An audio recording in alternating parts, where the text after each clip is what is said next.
光孝寺就喺度，呢條光孝路嗱，朝天路小學光孝校區嘅對面。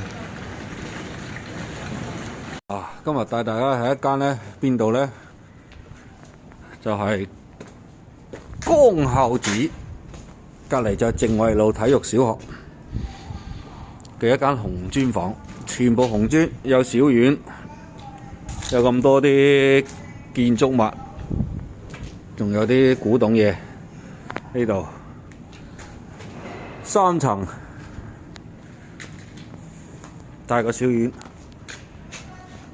仲帶個天台屋。呢度就係學校靜惠路小學，呢個就係小院啦。